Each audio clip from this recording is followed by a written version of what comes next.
Di alam kubur ada dua kondisi yang akan dialami oleh manusia. Salah satunya, yang pertama adalah mereka mendapatkan siksa kubur.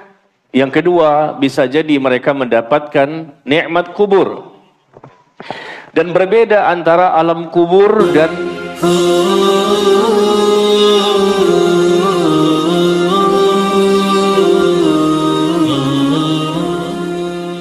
Assalamualaikum warahmatullahi wabarakatuh. Waalaikumsalam. Innal hamdalillah nahmaduhu wa nasta'inuhu wa nastaghfiruh wa na'udzu billah min shururi anfusina wa min sayyiati a'malina. May yahdihillahu fala mudilla lahu wa may yudlil fala hadiya lahu. Asyhadu an la ilaha illallah wahdahu la syarika lah wa asyhadu anna Muhammadan abduhu wa rasuluh sallallahu alaihi wa ala alihi wasallam. Ya ayyuhalladzina amanu taqullaha haqqa tuqatih wa la tamutunna illa wa antum muslimun, amma ba'd. Ikhwan dan akhwat sekalian rahimakumullah, kita ucapkan yang pertama kali syukur kita kepada Allah Subhanahu wa ta'ala. Setiap kajian dimanapun selalu kita memulai dengan tahmid, memuji Allah Subhanahu wa ta'ala, karena kita bisa mendatangi masjid ini dengan izin dari Allah. Allah berikan kepada kita kesehatan, keluasan waktu, Allah berikan berbagai macam kenikmatan, sehingga di malam hari ini kita dapat melaksanakan salah satu perintah yang diwajibkan oleh Allah dan Rasulnya kepada kita semua, yaitu perintah untuk menuntut ilmu, belajar tentang agama kita.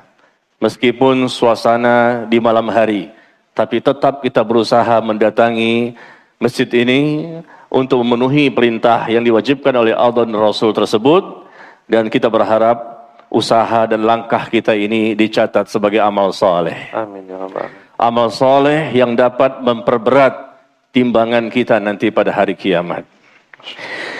Dan hari ini kita akan membahas satu tema tentang siksa kubur yang kita ambil dari buku yang saya tulis, yaitu 50 sebab terhindar dari siksa kubur. 50 sebab seseorang itu dapat terhindar dari siksa kubur dengan izin Allah tabaraka wa ta'ala. Masalah siksa kubur ini adalah satu hal yang sudah pasti, tidak boleh kita ingkari, dan tidak boleh seorang muslim dan muslimah tidak meyakininya. Ini merupakan bagian dari bab akidah.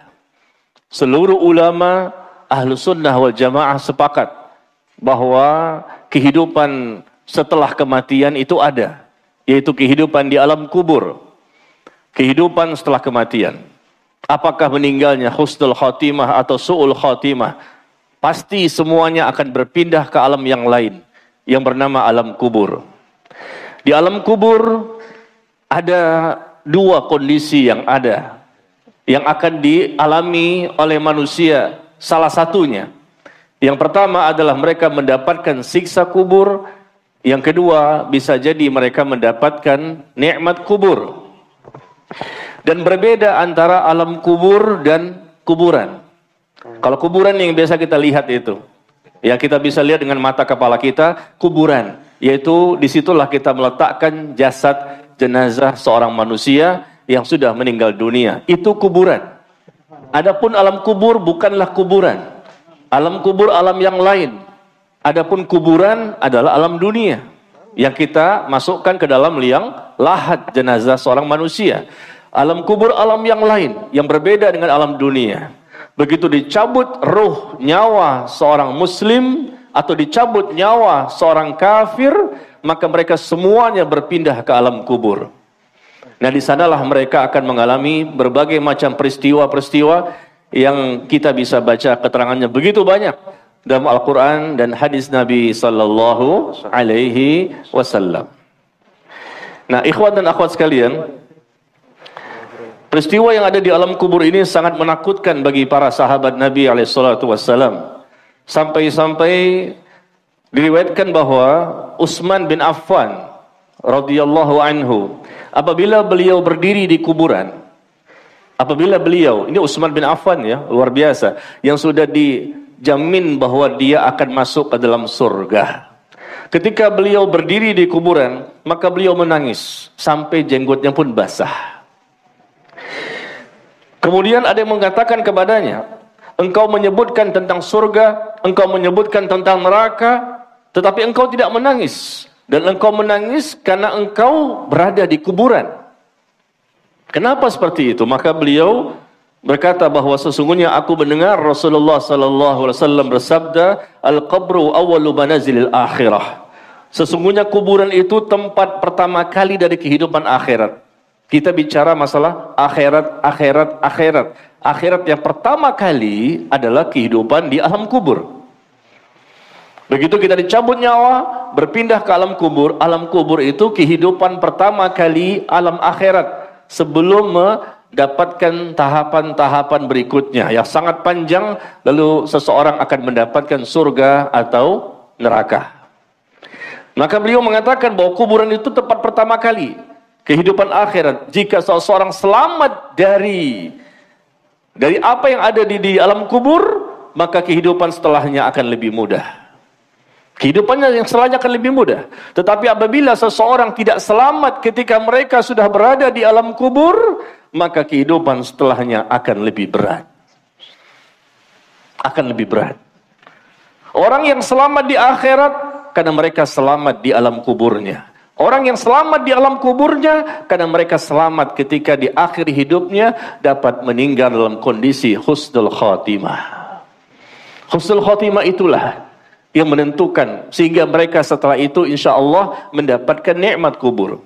Sekali lagi, seseorang yang selamat di akhirat adalah orang yang selamat di alam kuburnya. Dan ketika mereka selamat di alam kubur, kenapa? Karena sebelumnya karena mereka mendapatkan husnul khatimah. Tetapi seseorang yang tidak selamat di akhirat karena memang sebelumnya diawali biasanya karena mereka tidak selamat di alam kuburnya. Dan orang yang tidak selamat di alam kuburnya dengan mendapatkan siksaan, balasan, hukuman yang na'udzubillah sangat mengerikan, maka itu disebabkan oleh karena sebelumnya mereka mendapatkan su'ul khatimah. Maka perjuangan kita ini berpuluh-puluh tahun kita menjadi seorang muslim. Kita berpuluh-puluh tahun beribadah, mencoba untuk belajar, mencoba untuk beribadah, berusaha mendekatkan diri kepada Allah dengan ikhlas dan mengikuti cara beribadah yang telah ditentukan, yang telah dicontohkan, diamalkan, dipraktekkan, didakwahkan, diajarkan oleh Nabi kita Nabi Muhammad sallallahu alaihi wasallam. Itu modal kita untuk apa kita ibadah ini selama hidup di dunia. Wa ma khalaqtul jinna wal insa illa liya'budun. Tidak aku ciptakan jin dan manusia kecuali untuk beribadah kepada aku. Ibadah kita dengan ikhlas, tidak ada riya di situ, tidak ada sum'ah, tidak ada ujub, tidak ada sombong. Semuanya betul-betul murni karena Allah dan mengikuti Rasul sallallahu alaihi wasallam. Tujuannya untuk apa? Tujuannya agar di akhir hidup kita bisa mendapatkan husnul khatimah. Dan husnul khatimah itu bukan suatu perkara yang mudah, berat. Kecuali orang-orang yang Allah mudahkan. Karena memang dia ada doa, ada niat, ada ikhtiar, ada usaha, ada perjuangan, ada kesungguh-sungguhan, ada pengorbanan. Yang akhirnya dia mampu mendapatkan husnul khatimah. Akidahnya benar, ibadahnya benar, akhlaknya benar, muamalahnya benar, manhajnya, cara beragamanya benar, layak dia mendapatkan husnul khatimah. Kalau sudah husnul khatimah, kehidupan setelahnya insya Allah besar peluang dia mendapatkan nikmat kubur. Selama di alam kubur, maka mudah dia melalui tahapan-tahapan berikutnya, karena seseorang akan berada di alam kubur dalam waktu yang sangat lama sambil menunggu datangnya hari kiamat. Dan ketika datang hari kiamat, ya, terjadilah tiupan pertama, tiupan kedua, lalu kemudian semua manusia dan jin akan dihidupkan kembali dan dibangkitkan, dikumpulkan di padang mahsyar. Suatu tempat yang sangat luas, ribuan miliar manusia. Sejak zaman Nabi Adam sampai Manusia yang terakhir yang mengalami peristiwa hari kiamat. Semua dikumpulkan di padang mahsyar, semua yang mati akan dibangkitkan. Nah, di padang mahsyar ini tahapan berikutnya adalah hari penghisapan, dihisap amal kita, ditimbang amal kita. Lalu kemudian akan minum dari telaga Al-Kautsar. Kemudian melewati sirat, jembatan yang terbentang di atas neraka Jahannam yang dikatakan lebih tajam dibandingkan pedang dan lebih halus dibandingkan rambut. Sirat, jembatan yang terbentang di atas neraka Jahannam yang disebutkan Nabi SAW dari sahabat Abu Sa'id Al-Khudri yang meriwayatkannya. Sirat itu jembatan yang lebih tajam dibandingkan pedang dan lebih halus dibandingkan rambut. Setelah itu manusia akan melalui jembatan Qantarah, jembatan kedua. Nah, setelah itulah baru mereka masuk ke dalam surga atau masuk ke dalam neraka. Yang kita fokuskan malam hari ini dalam waktu yang sangat singkat adalah kita ingin bahas tentang alam kubur, terutama yang berkaitan dengan siksa kubur. Nah, di sini ada 50 sebab agar kita bisa terhindar dari siksa kubur. Azab kubur yang sangat menakutkan, yang sangat mengerikan, yang kita berlindung kepada Allah. Nas'alullah as-salama wal afiyah. Kita mengharapkan Allah memberikan perlindungan, pertolongan, dan keselamatan kepada kita semua, sehingga kita pun semua mudah-mudahan terhindar dari siksa kubur. Ya, nah kita akan bacakan, dan jumlah 50 ini nggak mungkin semuanya terbaca, tapi kita akan bertahap ya, bertahap. Malam ini, insya Allah di Rabu depan lagi ya, bertahap.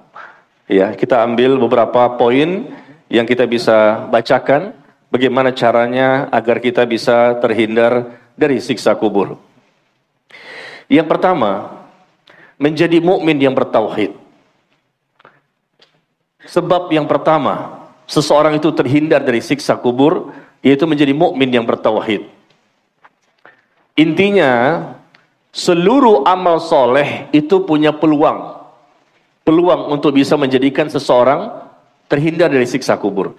Dan intinya seluruh dosa dan maksiat pun punya peluang, sehingga itulah menjadi sebab seseorang mendapatkan siksa kubur.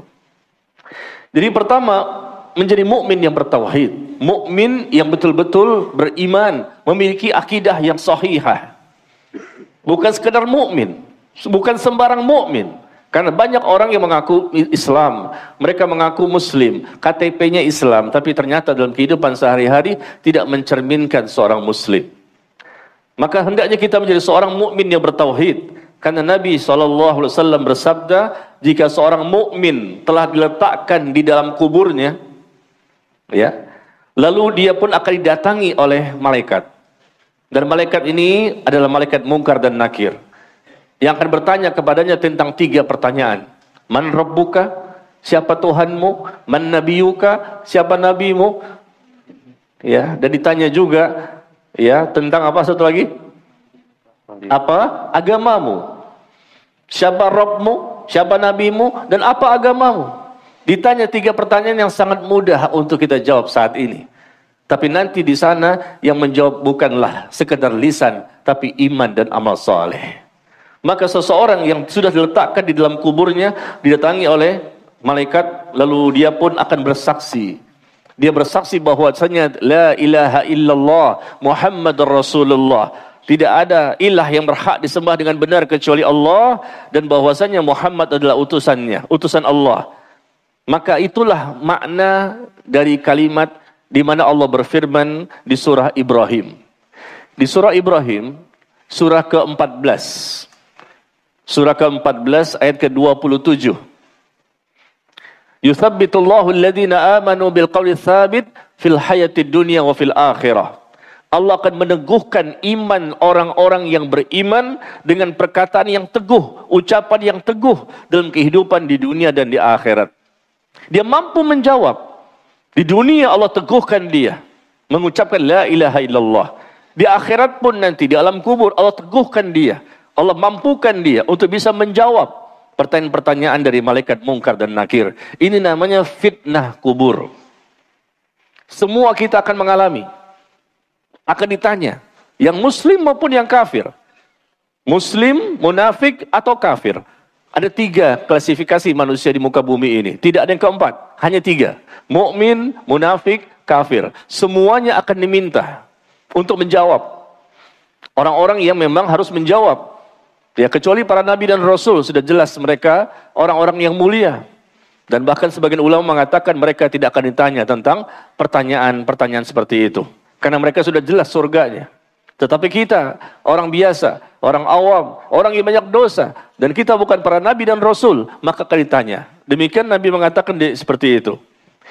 Jadi menjadi mukmin yang bertauhid berarti kita harus paham bagaimana kita memiliki akidah yang benar, yang tidak pernah mempersekutukan Allah dalam beribadah selama di dunia.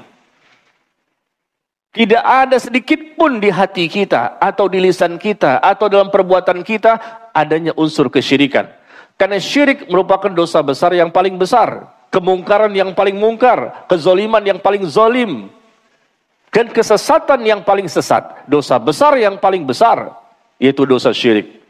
Kalau seandainya ada manusia yang mencampur adukkan antara iman dan kesyirikan, maka mereka tidak akan mendapatkan rasa aman.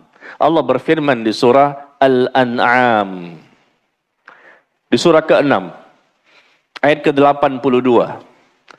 Di surah ke-6 ayat 82 Allah mengatakan, alladzina amanu wa lam yalbithu imanahum bizulmin ulaika lahumul amnu wa hum muhtadun. Orang-orang yang beriman, orang-orang yang bertauhid, akidahnya benar, dan mereka tidak mencampur adukkan antara iman dan kesyirikan. Tidak, betul-betul murni akidah mereka. Tidak pernah menyembah kepada selain Allah, tidak pernah berdoa kepada selain Allah, tidak pernah meminta kepada selain Allah, tidak pernah bermunajat kepada selain Allah. Semua dosa syirik yang bisa lahir dari hati, lisan, dan perbuatan. Ada 3 jenis perbuatan dosa syirik yang bisa terjadi pada manusia. Apakah kesyirikan yang timbul dari hatinya, kesyirikan yang timbul dari lisannya, atau kesyirikan yang timbul dari anggota badannya. Na'udzubillah. Orang-orang yang betul-betul beriman dan tidak mencampurkan antara iman dan kesyirikan, kata Allah, mereka itulah yang akan mendapatkan rasa aman, dan mereka itu orang yang akan mendapatkan hidayah. Mendapatkan rasa aman, kata para ulama, mereka mendapatkan salah satunya rasa aman nanti di alam kubur. Subhanallah, banyak sekali ayatnya. Apalagi di dunia. Kalau mereka bahkan mempersekutukan Allah, maka mereka mendapatkan azab. Allah berfirman di surah Asy-Syu'ara, surah ke-26, ayat 213. Fala tad'u ma'allahi ilahan akhar fatakuna minal mu'adzabin. Dan janganlah kamu menyeru, menyembah, meminta kepada selain Allah, yang mana nantinya Allah akan menurunkan azab kepadamu. Dimanapun di muka bumi ada kaum yang mereka melakukan dosa syirik, maka mereka akan mendapatkan azab. Cepat atau lambat Allah akan turunkan siksaan, hukuman kepada mereka. Karena ada 3 dosa, kata Nabi, ada 3 dosa yang akan Allah segerakan hukumannya, balasannya di dunia. Dosa-dosa yang lain bisa jadi Allah balas di dunia, atau bisa jadi Allah balas nanti di alam kubur dan di alam akhirat berikutnya. Tapi ada 3 dosa, kata Nabi, yang akan disegerakan balasannya, hukumannya bagi pelakunya di dunia. Tidak menunggu sampai mati. Di dunia dia akan mendapatkan balasan selama mereka tidak bertaubat. Pertama, dosa zalim, al-baghyu, zalim. Yang kedua, uququl walidain, durhaka kepada kedua orang tua. Yang ketiga, memutuskan tali silaturahim. Siapapun mereka, dari kaum muslimin ini, yang ternyata mereka pertama berbuat zalim, yang kedua durhaka kepada kedua orang tua, yang ketiga memutuskan tali silaturahim, maka lihat, cepat atau lambat, bisa jadi pada waktu itu juga, atau besoknya, lusa, minggu depan, bulan depan, tahun depan, nanti ada balasan yang Allah berikan kepadanya. Di dunia, wallahi, Rasul tidak pernah berdusta. Dan banyak sekali kita lihat di masyarakat, orang yang sudah mendapatkan langsung balasan dari Allah ketika mereka zalim, durhaka sama orang tua, dan memutuskan tali silaturahim. Dan perbuatan zalim yang akan Allah balas langsung di muka bumi ini terbagi 4. Pertama, zolim kepada Allah. Perbuatan zolim kepada Allah, Allah langsung balas. Ayatnya tadi, dalilnya. Salah satunya itu, inna syirka la zulmun azim. Sesungguhnya perbuatan dosa syirik merupakan kezoliman yang besar. Dan Allah akan turunkan azab bagi orang yang melakukan perbuatan syirik, dimanapun mereka berada. Cuman waktunya jangan kita atur. Kalau bisa sekarang, kalau bisa besok, jangan. Karena Allah yang tahu kapan waktu yang tepat. Zolim kepada Allah dengan melakukan perbuatan dosa kepada Allah. Dosa apa saja yang Allah haramkan? Nah, itu perbuatan zolimnya kita kepada Allah. Termasuk dosa yang terbesar. Ya, itu dosa syirik. Yang kedua, zolim kepada Rasulullah sallallahu alaihi wasallam. Perbuatan zolim kepada Rasul sallallahu alaihi wasallam, yaitu tidak mau mengikuti sunnahnya, tidak mau mengikuti ajarannya, tidak mau mengikuti apa yang telah beliau sampaikan, contohkan, yang beliau ajarkan, beliau dakwahkan, tidak mau. Itu perbuatan zolimnya seseorang kepada Rasul sallallahu alaihi wasallam. Mereka lebih suka dengan yang bid'ah daripada yang jelas-jelas disyariatkan. Menambah-nambah sesuatu yang tidak ada tuntunannya. Maka Allah yang menyatakan, "Falyahdharil ladzina yukhalifuna an amri an tusibahum fitnah aw yusibahum adzabun alim." Hendaknya orang-orang yang mereka itu menyelisihi Rasulullah dalam beragama ini enggak sesuai dengan Rasul, mencari cara-cara yang lain yang Rasul tidak pernah ajarkan, enggak ada dalilnya, keterangannya, contohnya. Hendaknya orang-orang itu merasa takut ketika mereka menyelisihi Rasulullah. Kenapa? Karena Allah akan timpakan kepada mereka musibah dan azab yang pedih. Azab yang pedih di dunia maupun di alam kubur maupun nanti di akhirat, di neraka. Allah menyebutkan demikian di surah An-Nur, di surah ke-24 ayat ke-63. Ya, surah ke-24 ayat ke-63. Hendaknya orang-orang yang mereka menyelisihi Rasulullah sebagai contoh tauladan kita yang terbaik. Hendaknya kita mengikuti beliau. Kita cukupkan pada beliau dan para sahabatnya sebagai manusia terbaik di muka bumi. Ternyata ada orang yang menyelisihi beliau. Kata Allah, hati-hati. Hendaknya takut orang yang menyelisihi Rasulullah, bahwa Allah akan timpakan kepada mereka musibah dan azab yang pedih. Yang ketiga, zalim yang ketiga, yaitu zalimnya sesama makhluk. Mungkin manusia dengan hewan, mungkin manusia dengan sesama manusia, dan lainnya. Ya terutama lah yang paling sering ya, kezoliman manusia satu dengan manusia yang lain. Maka akan mendapatkan balasan langsung di dunia. Di alam kubur pun nanti mereka akan mendapatkan balasannya. Subhanallah, na'udzubillah. Yang keempat adalah kezoliman, yaitu menzolimi dirinya sendiri. Tidak memanfaatkan waktu luang yang begitu banyak, tidak memanfaatkan kesehatan yang begitu banyak, dan seterusnya. Ya, taib. Jadi kita persingkat saja. Sebab yang pertama, dan banyak sekali dalilnya yang disebutkan di buku ini, tentang penyebab bahwa mukmin yang bertauhid akan Allah selamatkan. Karena selalu dia memegang teguh dengan la ilaha illallah. Bukan hanya marah karena bendera terbakar, ada tulisan la ilaha illallah, tapi marah kita karena tidak diterapkan la ilaha illallah dalam kehidupan kita sehari-hari.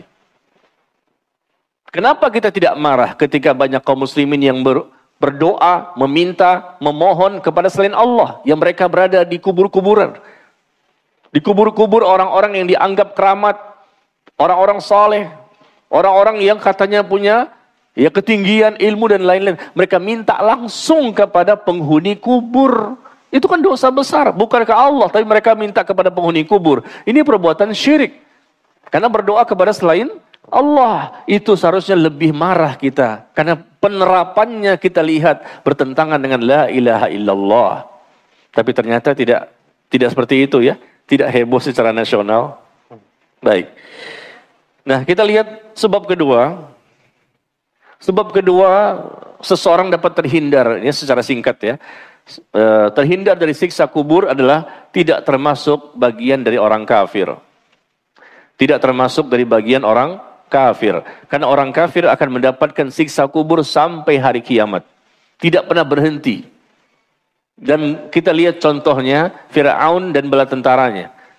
Fir'aun kata Allah di surah Al-Ghafir. Surah Ghafir surah ke-40 ayat ke-46.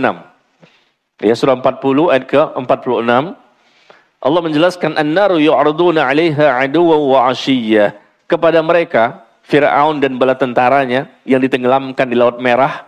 Ketika itu mereka berusaha mengejar Nabi Musa dan kaumnya, lalu tenggelamkan Allah siksa mereka dengan ditenggelamkan di Laut Merah. Ya. Dan kepada mereka kata Allah ditampakkan api neraka setiap pagi dan petang. Ditampakkan kepada mereka neraka, ditampakkan setiap pagi dan petang, dan nanti pun ketika terjadinya hari kiamat seperti itu. Kata para ulama Ahlus Sunnah wal Jamaah, ayat ini berkaitan dengan siksa kubur. Setiap pagi dan petang ditampakkan neraka, dan mereka bisa melihat bagaimana siksaan yang akan mereka peroleh nanti di neraka. Subhanallah, ini merupakan salah satu bentuk siksa kubur yang didapatkan oleh orang-orang kafir. Ya, ini contoh siksa yang akan didapatkan oleh Fir'aun dan bala tentaranya. Kemudian kita lihat juga kepada ayat yang lain, ya begitu banyak ya. Atau hadis, di mana Nabi mengatakan, ketika terjadi perang Ahzab, Rasulullah SAW bersabda, semoga Allah memenuhi kuburan dan rumah-rumah mereka dengan api. Semoga Allah memenuhi kuburan dan rumah-rumah mereka dengan api. Sebagaimana mereka telah menahan kita semua dan menyibukkan kita dari salat asar sehingga matahari terbenam. Ya, kita jangan sampai termasuk orang-orang kafir ini. Karena orang kafir jelas akan disiksa bukan hanya di alam kubur atau di akhirat dengan siksa neraka. Pada hakikatnya mereka juga disiksa dalam hidup di dunia ini. Pada hakikatnya mereka tidak akan mendapatkan ketenangan. Mereka tidak akan mendapatkan kebahagiaan yang sejati.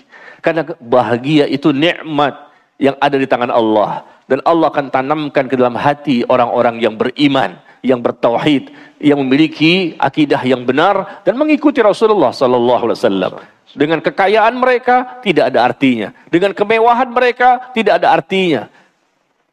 Dengan rumah yang megah, mobil yang mewah, tidak, semuanya tidak ada artinya. Kalau mereka kafir, kalau mereka munafik, karena Allah hanya menyelamatkan orang-orang beriman. Allah pemilik langit dan bumi. Bukanlah sesembahan-sesembahan yang lain. Kita harus memegang teguh konsekuensi ini. Kita konsekuensi dengan iman kita. Kita berpegang teguh dengan akidah kita sampai mati. Jangan sampai menjadi orang yang keluar dari Islam. Karena banyak sekali dalil-dalil yang menjelaskan bahwa orang kafir itu akan mendapatkan siksa di dunia dan di akhirat. Kita percepat saya. Yang ketiga, sebab seseorang itu terhindar dari siksa kubur. Pertama, menjadi mukmin yang bertauhid. Yang kedua, tidak menjadi orang yang kafir. Yang ketiga, tidak menjadi seorang munafik. Tidak menjadi orang yang munafik. Siapa itu orang munafik yang akan mendapatkan siksa kubur? Huzaifah bin Yaman radhiyallahu anhu mengatakan, orang munafik itu adalah seseorang yang berbicara tentang Islam, seseorang yang mengaku sebagai seorang muslim, tetapi dia tidak mau mengamalkan ajaran Islam. Apa agama Anda? Oh, agama saya Islam. KTP-nya Islam. Tapi kenapa Anda begini? Ini sepertinya bertentangan dengan hukum Islam, bertentangan dengan akidah Islam, dengan begini-begini, tapi dia tetap tidak mau berubah dirinya. Hidup dalam kebohongan. Karena sifat orang munafik itu idza haddatsa kadzaba. Apabila berbicara dusta.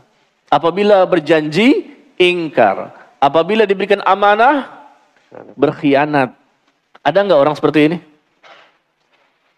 Oh, casing sih Masya Allah bagus. Casingnya kayak ulama. Jenggotnya sepuser. Jilbabnya lebar. Masya Allah. Kelihatan casingnya casing ulama. Tapi lihat ketika berbicara banyak bohongnya. Ketika berjanji banyak ingkarnya. Ketika dikasih amanah berkhianat. Mereka munafik. Na'udzubillah min dzalik. Dan orang ini mengaku muslim tapi tidak mau mengamalkan Islam. Dan tidak mau masuk ke dalam Islam secara kafah.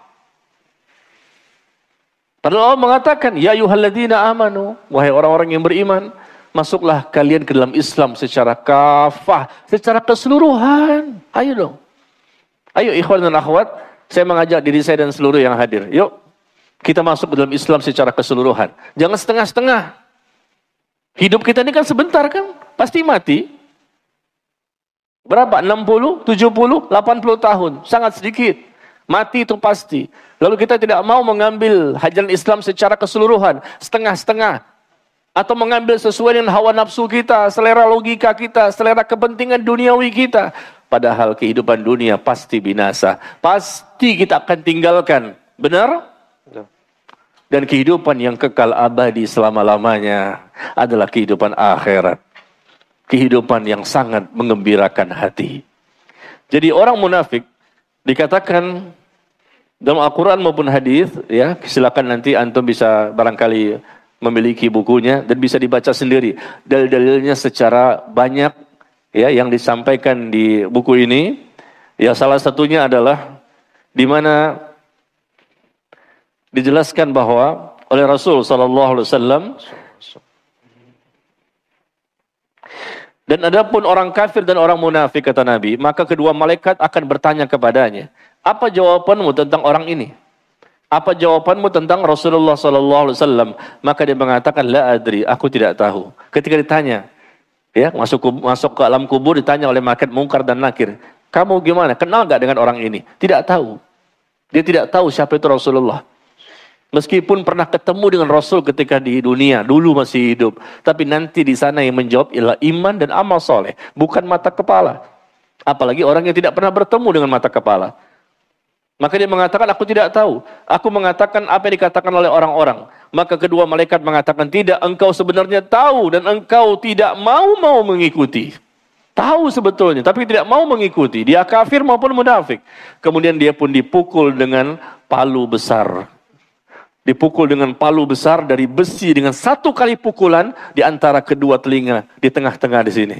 Dipukul dengan satu kali pukulan tepat di ubun-ubunnya, dan dia pun langsung menjerit dengan jeritan yang sangat keras yang dapat didengar oleh makhluk di sekitarnya kecuali dua golongan, yaitu jin dan manusia, tidak bisa mendengar jeritan, lolongan, teriakan dari penghuni kubur tersebut. Karena ketika ditanya tentang Rasulullah, dia tidak tahu. Ini akibat dari kemunafikan. Lalu yang keempat, sebab yang keempat dapat terhindar dari siksa kubur adalah membaca surah Al-Muluk. Membaca surah Al-Muluk. Tentunya membaca sekaligus kita berusaha memahami, mentadaburi, dan mengamalkan isi surat itu dalam kehidupan kita sehari-hari. Bahkan ini akan mewarisi cahaya iman di dalam hati, mendapatkan pahala yang besar, serta selamat dari azab kubur. Ya, ini juga banyak informasinya yang kita dapatkan dalam hadis. Ya, Rasul menjelaskan tentang ada seseorang yang didatangi di dalam kuburnya. Siapa yang mendatanginya? Malaikat. Lalu dihampirilah orang itu dari arah kedua kaki. Dihampiri dari arah dua kaki. Lalu kakinya berkata, tidak ada jalan bagimu untuk menyiksanya dari arahku, karena dia selalu membaca surah Al-Muluk untukku. Lihat bagaimana pertolongan dengan sebab membaca surah Al-Muluk yang memang dia pahami, ya. Kemudian dia pun datangi dari arah dadanya atau perutnya. Maka dada atau perutnya berkata, tidak ada jalan bagimu dari arahku, karena dia selalu membaca surah Al-Muluk untukku. Kemudian dia pun datangi dari arah kepalanya. Maka kepalanya berkata, kata Nabi, ya, tidak ada jalan bagimu dari arahku, karena dia selalu membaca surah Al-Muluk untukku. Maka ia adalah penghalang. Surah Al-Muluk adalah penghalang yang akan menghalangi seseorang dari azab kubur. Ia di dalam Taurat disebut surah Al-Muluk. Di surah, ya, Al-Muluk ini ternyata bukan hanya dalam Al-Quran. Bahkan disebutkan juga dalam kitab Taurat, kata Rasulullah sallallahu alaihi wasallam. Masya Allah. Siapa saja yang membacanya di malam hari, siapa saja membaca surah Al-Muluk di malam hari, maka berarti ia telah berbuat banyak dan ia telah berbuat baik. Lihat kalimatnya, bahwa ternyata surah Al-Muluk dikatakan dapat menghalangi seseorang dari siksa kubur. Dan bahkan Nabi mengatakan barang siapa membaca Tabarakalladzi biyadihil mulk pada setiap malam, maka Allah pun akan menghalanginya dengannya dari azab kubur. Sering-sering kita membaca surah Al-Muluk. Sudah hafal belum? Berapa ayat? 30 ayat. Tabarakalladzi biyadihil mulk wa huwa ala kulli syai'in qadir. Alladzi khalaqal mauta wal hayata liyabluwakum ayyukum ahsanu amala wa huwal azizul ghafur. Insyaallah mudah. Kita ulang lagi, lama-lama kita hafal bahkan. Kita baca surah ini hanya 30 ayat.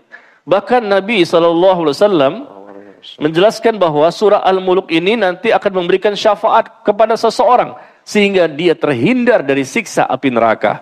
Bahkan dia pun dengan sebab surah Al-Muluk akan diampuni dosa-dosanya.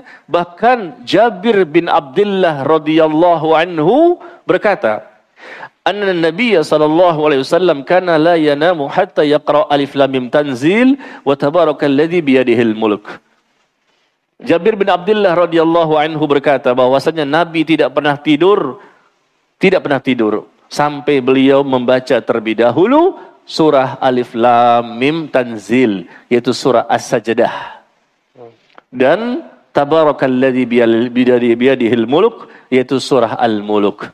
Nabi sudah jelas surganya, Nabi sudah jelas mendapatkan nikmat kuburnya, tapi beliau secara konsisten setiap malam tidak tidur, kata Jabir bin Abdullah, kecuali setelah beliau membaca surah As-Sajdah dan surah Al-Muluk. Surah As-Sajdah 30 ayat, surah Al-Muluk juga 30 ayat. Masya Allah, begitu panjang ya. Baca Al-Ikhlas, Al-Falaq, An-Nas, ayat kursi, baca lagi Al-Muluk, baca lagi As-Sajdah, doa-doa sebelum tidur. Subhanallah, begitu banyak pembentengan yang Rasul lakukan untuk dirinya. Bagaimana untuk tidur saja seperti itu ya, banyak sekali amalannya. Bagaimana kalau bukan tidur? Kalau kita gimana? Insyaallah. Kalau kita gimana? Bismikallahumma amut wa ahya. Itu pun kalau ingat. Bismikallahumma amut wa ahya. Habis itu tidur. Subhanallah. Rasul berwuduk dulu, miring ke sebelah kanan. Masya Allah, luar biasa ya. Banyak sekali amal yang Rasul lakukan. Doa-doanya banyak. Mau tidur, bangun dari tidur, dalam kehidupan sehari-hari, berdoa terus, berzikir terus. Wajar ya, pantas Allah itu mencintai beliau. Karena beliau selalu mendekatkan hati dan jiwanya serta raganya kepada Allah Subhanahu wa taala. Ya, kalau kita ingin mendapatkan cintanya Allah, ya kita harus datangi Allah. Kita pun harus mencintai Allah. Baik. Ini yang keempat tadi ya. Ingat aku tadi membaca surah Al-Muluk. Berarti Rabu depan kita tes satu persatu. Masya Allah. Hafalannya. Insyaallah. Siap? Insyaallah. Siap untuk tidak hadir. Siap. Pas Rabu depan kok nggak ada. Mana jamaahnya? Bukan karena tidak hafal. Bukan. Saya tidak suuzon. Antum mana yakin kalau Rabu depan sudah hafal. Cuman nggak mau hadir kenapa? Kalau hadir takut ketahuan sudah hafal. Masya Allah. Itu sebetulnya. Tawadu Ustaz. Bukan tidak hafal. Anak nggak mau hadir kenapa? Kalau anak hadir ketahuan kalau anak sudah hafal. Surah Al-Muluk. Ya, Masya Allah. Ketawaduan tingkat tinggi. Yang kelima. Sebab seseorang itu dapat terhindar dari siksa kubur adalah membersihkan diri dari air kencing. Selalu dia berusaha membersihkan dirinya dari air kencing ketika dia buang air kecil. Karena Al-Hafidh Ibnu Hajar Al-Asqalani rahimahullah berkata, air kencing memiliki kedudukan khusus dalam menimbulkan siksa kubur, yaitu dengan tidak membersihkan diri darinya. Lihat apa kata Nabi? Aktsaru azabil qabr minal baul. Kebanyakan siksa kubur itu disebabkan oleh air kencing. Dosa itu banyak. Kebanyakan dosa manusia di muka bumi ini, di dunia ya, bukan di alam kubur. Di dunia, kebanyakan dosa manusia akibat dari lisannya. Lisan. Aktsaru khotoya bani Adam fil lisani. Kebanyakan dosa manusia berada pada lisannya. Tapi kebanyakan siksa kubur nanti di alam kubur disebabkan oleh masalah air kencing. Kenapa? Ya karena mereka tidak bersih ketika kencingnya. Asal-asalan, kencing sembarangan, tidak dibasuh. Atau mungkin dibasuh, tapi kencing tersebut bisa jadi terkena kepada badan atau pakaian. Sehingga najis di mana-mana. Ketika sholat pun tidak sah. Kebanyakan. Kalau kita lihat ini kan masalah kecil ya. Masalah yang, ini juga bisa pahamlah semuanya. Tapi kita lihat realitanya. Banyak kaum muslimin yang tidak mau tahu masalah ini. Mereka asal pakai tisu saja. Ya, tidak dibersihkan dengan bersih yang sebenar-benarnya. Masih ada air kencing tersebut di kemaluannya. Atau mungkin terkena kepada percikan yang ada di pakaian maupun di tubuh yang lain. Kata Nabi, kebanyakan siksa kubur itu disebabkan oleh air kencing. Maka berhati-hatilah. Saya bingung luar biasa. Ketika 2 minggu yang lalu, saya berziarah kubur. Mendatangi kuburan ibu saya. Karena baru meninggal 2 bulan yang lalu. Maka 2 minggu yang lalu saya datang kembali untuk ziarah kubur. Yang saya anehnya apa di situ? Saya lagi di depan kuburan, melihat tidak jauh dari tempat saya, ada orang yang kencing di kuburan. Allah Ustaz. Dan dia tidak basuh. Saya mengetahui bagaimana hadisnya. Bukan kita cerita mungkin di jalanan, mungkin supir bus, mungkin supir taksi atau apa ya, kadang-kadang kan kadang-kadang ada di antara mereka ya, mohon maaf, yang kencing sembarangan atau mungkin di toilet tapi nggak bersih. Tapi ini di kuburan langsung. Masya Allah, saya kaget. Wah, ini baru ini. Ini baru ini. Al-ajabul ajib. Aneh bin ajaib. Siksa kubur disebabkan air kencing. Dan dia kencing di kuburan. Wah, ini baru. Belum pernah seumur hidup saya menyaksikan peristiwa yang langka. Yang masuk jenis off record. Bayangkan, siksa kubur karena air kencing. Kebanyakan manusia, mau kafir maupun muslim, kebanyakan karena masalah air kencing. Tapi ini kencing justru di kuburan. Astagfirullah. Nah, ini kenapa? Karena kebodohan. Dan saya tahu dia muslim. Dan dia bekerja di kuburan tersebut sebagai tukang paculnya. Ya, dia karena mungkin capek, dia mau kencing jauh-jauh, kencing juga di situ di kuburan. Astagfirullahaladzim. Lihat ini, karena ketidaktahuan, karena kebodohan. Atau menggampangkan atau meremehkan. Sehingga meskipun bisa jadi dia membersihkan dengan airnya, kekemaluannya, tapi mungkin tidak bersih. Sehingga akan diazab. Kenapa? Kalau tidak bersih, berarti najis. Nah, najis ini mengakibatkan sholatnya tidak diterima. Itu pun kalau sholat. Tidak diterima juga kalau sholatnya. Kenapa? Ada najis yang tidak dia bersihkan. Na'udzubillah min dzalik. Dan Nabi pernah melewati suatu kebun dari beberapa kebun di Mekah atau Madinah. Lalu beliau mendengar. Kalau kita mendengar ya repot. Beliau mendengar suara 2 orang yang sedang diazab di alam kubur. Dalam kubur mereka. 2 orang yang sedang diazab dalam kubur mereka. Lalu beliau bersabda, sesungguhnya keduanya sedang disiksa. Ini 2 kuburan. Ya, Rasul mendengar ada siksaan yang dialami oleh 2 penghuni kuburan tersebut. Sesungguhnya mereka disiksa, ya, bukanlah karena perkara yang besar dalam pandangan mereka berdua. Yang pertama diazab lantaran tidak bersih dari buang air kecil. Yang lainnya karena namimah, suka mengadu domba. Maka namimah termasuk yang keempat. Yang kelima ya. Tadi keberapa tuh? 5, berarti ke-6. Namimah berarti yang ke-6. Mengadu domba. Suka mengadu domba di antara manusia. Kata Nabi, mereka berdua disiksa. Yang pertama karena buang air kecil, masalah itu. Yang kedua masalah namimah. Suka mengadu domba manusia sehingga mereka bertengkar, mereka berperang, mereka bercerai dan seterusnya. Kemudian beliau menyuruh mengambil pelepah korma yang masih basah. Ada pelepah korma yang masih basah, dibelah menjadi dua, satu ditancapkan di sini, satu lagi ditancapkan di sini, di dua kuburan tersebut. Lalu beliau ditanya, wahai Rasulullah, mengapa engkau melakukan ini? Pelepah korma dibagi dua, ditancapkan di kedua kuburan tersebut. Nabi mengatakan, semoga kedua orang ini diringankan dari azab kubur selama kedua bagian pelepah ini masih basah. Selama kedua pelepah korma itu masih basah, Rasul berdoa kepada Allah agar mereka diringankan siksaannya selama pelepah korma itu masih basah. Berarti berperan di sini apa? Doa Rasul apa pelepah kormanya? Doa Rasul. Doa Rasul kan? Nah ini kita lihat kaum muslimin ini salah kaprah. Maka kita lihat ketika mereka di kuburan-kuburan tuh banyak menancapkan pohon-pohon kan? Dia di kuburan-kuburan mereka ditancapkan pohon-pohon. Kenapa? Karena pohon-pohon ini nanti dengan sebab inilah mereka akan diringankan siksaannya. Mengikuti Rasul dengan hadis ini. Rasul menancapkan pelepah korma yang masih basah.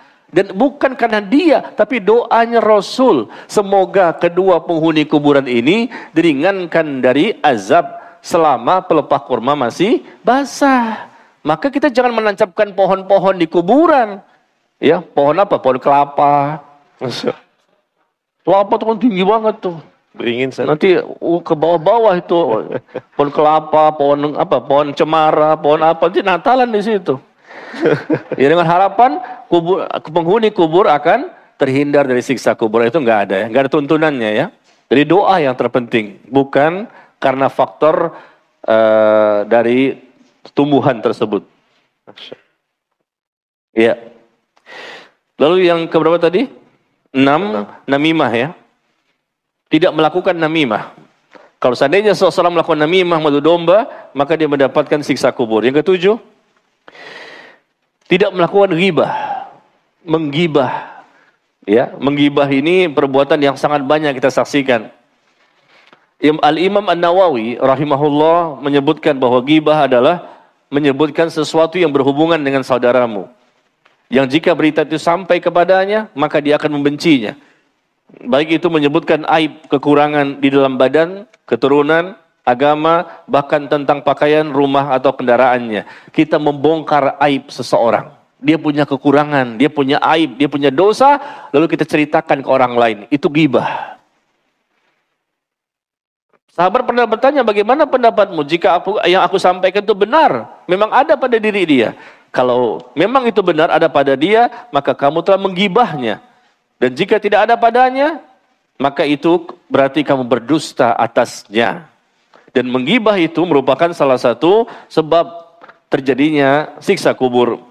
Karena Nabi pernah ya sallallahu alaihi wasallam melewati dua buah kuburan, lalu beliau bersabda, sesungguhnya kedua penghuni kubur ini sedang diazab. Keduanya tidaklah diazab karena suatu perkara besar dalam pandangan mereka. Yang pertama karena lantaran air kencing, dan yang kedua karena faktor ghibah. Hati-hati ya. Kita pernah nggak menggibah orang? Pernah kita menggibah orang? Pernah. Bukan pernah Pak Ustadz, sering.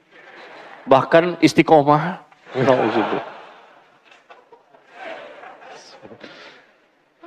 Astagfirullahaladzim. Mudah kita, kayaknya lezat gitu ya, menyebutkan kesalahan saudara kita. Tahu nggak dia tuh? Tahu nggak dia? Kenapa? Tahu nggak dia tuh begini-gini? Oh, diungkap semuanya, dicari-cari aib-aib kesalahan, dibongkar-bongkar, dibunuh karakternya. Astagfirullah. Diungkapkan dia di mass media, Facebook, nah, Instagram, WhatsApp, Telegram. Ustaz kau tahu? Melihat juga. Banyak sekali di situ membongkar aib. Kita tahu, kita semua punya aib. Siapa yang di sini? Coba angkat tangan. Yang steril dari dosa. Anak kasih hadiah. Anda tahu karena nggak ada. Makanya berani. Nggak mungkin kan? Nggak ada yang steril kita dari dosa. Semuanya pasti kita pernah berdosa. Seperti gibah ini. Gampang kan?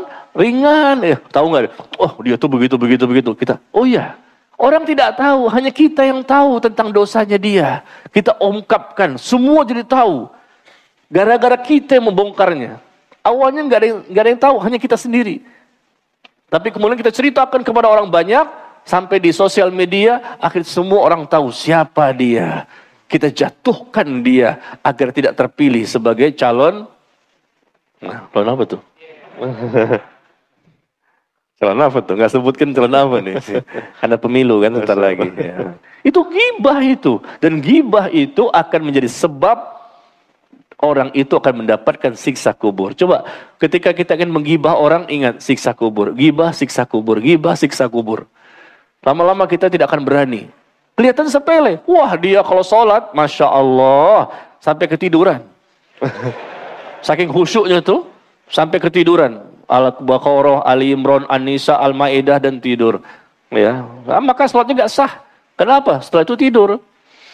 Ya. Tapi lihat, gibahnya lezat sekali memakan daging ya saudaranya sendiri. Nauzubillah min dzalik. Kemudian yang ke-8, penyebab seseorang terhindar dari siksa kubur adalah tidak menyakiti orang lain dengan lisannya. Tidak menyakiti orang lain dengan lisannya. Ya, beda dengan ghibah dan namimah. Namimah tadi mengadu domba. Ya, yang ghibah kita membongkar aib, menjelaskan tentang kekurangannya, ya, tentang bagaimana segala macam cacatnya dan segala macam ya. Adapun yang ke-8 ini tidak menyakiti orang dengan lisannya. Ya barangkali kita mencelanya, berkata keji, mengejek, menduduh tanpa bukti dengan perkataan bohong dan lain-lain. Karena adanya hadis di mana Nabi SAW bersabda, salah seorang dari keduanya yang ada di kuburan ini, kan Nabi sedang melewati kuburan, salah satu dari keduanya tidak bersuci dari kencing, sedang yang lain menyakiti orang lain dengan lisannya. Ini ada yang menarik.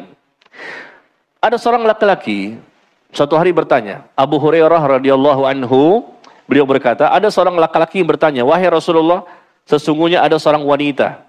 Seorang wanita ini disebutkan karena banyaknya sholat sunnah yang dia lakukan. Sedekah dan puasa sunnahnya juga luar biasa. Sholat, puasa, sedekah. Puasa, sholat, sedekah. Banyak yang dilakukan. Akan tetapi, dia suka menyakiti tetangganya. Tetangganya suka disakiti. Yang wajib dia kerjakan. Yang sunnah dia kerjakan. Terutama apa tadi? Sholat sunnah, bangun malam, sholat duha, sholat ini, puasa sunnah Senin Kemis. Atau mungkin puasa Nabi Daud. Atau dia bersedekah dengan sedekah yang sering kali dia keluarkan. Tapi dia suka menyakiti tetangganya. Tetangganya. Dengan apa? Dengan lisannya. Menyakiti tetangga dengan lisan. Maka beliau menjawab bahwa hiya finnar. Dia berada di neraka. Dia berada di neraka. Kemudian ditanya lagi, wahai Rasulullah, sesungguhnya ada seorang wanita yang disebutkan karena sedikitnya puasa sunnah. Puasanya sedikit, sholat sunnah juga sedikit, sedekah juga ya sedikit, jarang-jarang gitu, nggak sering, nggak banyak. Tapi dia tidak suka menyakiti tetangganya dengan lisannya. Maka Rasul mengatakan, hiya fil jannah. Dia berada di surga. Subhanallah ya. Menyakiti tetangga kita dengan lisan kita dapat menjadikan sebab orang itu akan masuk ke dalam neraka. Meskipun sholat sunnahnya banyak, puasanya sunnahnya banyak, sedekahnya juga banyak. Na'udzubillah. Maka berhati-hatilah kita menyakiti orang lain. Kita cela dia, kita ejek dia, ya, kita hancurkan kehormatannya, kita tuduh mereka tanpa bukti. Tanpa bukti, saksi nggak ada, data nggak ada, fakta nggak ada. Tapi tahu nggak, dia tuh begitu, dia tuh begitu. Nauzubillah min dzalik. Ya, untuk mendapatkan dunia, berebut-rebut, rela untuk menyembelih sesama muslim. Hanya untuk mendapatkan dunia, pada dunia pasti binasa dan hancur semuanya. Tapi orang berebut-rebut untuk mendapatkan uang, jabatan, kehormatan, kekuasaan. Nauzubillah min dzalik. Pada dunia semua pasti akan ditinggalkan. Kemudian yang ke-9, sedikit lagi ya. Meninggal pada malam Jumat atau di hari Jumat. Meninggal pada malam Jumat atau di hari Jumat. Maka orang itu akan terhindar dari fitnah kubur atau siksa kubur. Abdullah bin Amr radhiyallahu anhu dia berkata bahwa Rasulullah sallallahu alaihi wasallam bersabda, "Ma min muslimin yamutu yaumal jum'ah aw lailatal jum'ah illa waqahu Allahu fitnatal qabr." Tidaklah seorang muslim ya, yang wafat pada hari Jumat atau di malam Jumat, melainkan Allah akan menjaganya dari fitnah kubur. Syekh Al-Mubarakfuri rahimahullah berkata, maksudnya Allah akan menjaganya dari fitnah kubur, yaitu pertanyaan dan azab kubur. Menjaganya dari pertanyaan, akhirnya dia mampu menjawab, dan dia akan dijaga dari azab kubur. Meninggal di apa? Malam Jumat dan hari Jumat. Tapi tentunya bukan orang sembarangan. Tentunya memang sebelumnya dia orang yang taat kepada Allah. Sebelumnya dia orang yang sudah soleh dan soleha. Sebelumnya dia orang yang bertaubat. Sebelumnya dia orang yang sudah berhijrah. Sebelumnya dia orang yang mengikuti Rasulullah dan ikhlas dalam beribadah. Pas meninggal di hari Jumat atau di malam Jumat, maka kata Nabi, dia akan terhindar dari fitnah kubur. Nggak bisa kita sandarkan kepada semua orang ya. Ada tuh pembegal ditembak oleh polisi di hari Jumat. Dia habis membegal orang, maka polisi menembaknya, mati dia. Itu matinya apa tuh? Husnul khotimah apa su'ul khotimah? Iya. Ini bukan termasuk ya. Jadi mungkin banyak kita saksikan manusia yang muslim ya, tapi mereka matinya karena maksiat. Lagi berzina di hari Jumat. Berzina, mati dia. Wah, terhindar dari siksa kubur. Dia matinya karena zina. Bagaimana kita katakan dia terhindar dari siksa kubur? Pasti dia akan mendapatkan balasan dari Allah. Apalagi melakukan perbuatan dosa di hari Jumat. Jumat itu hari yang terbaik, Sayyidul Ayyam, pemimpin dari seluruh hari. Hari yang paling Allah muliakan di antara seluruh hari yang ada. Maka kalau ada orang yang beribadah di hari Jumat, bisa jadi Allah lipat gandakan pahala. Bisa jadi. Bahkan Rasul pun menyuruh kita untuk memperbanyak salawat di hari Jumat. Bahkan doa pun ada doa yang mustajab untuk kita baca di hari Jumat. Nabi Adam diciptakan di hari Jumat. Nanti hari kiamat pun terjadi di hari Jumat. Antara asar dan maghrib.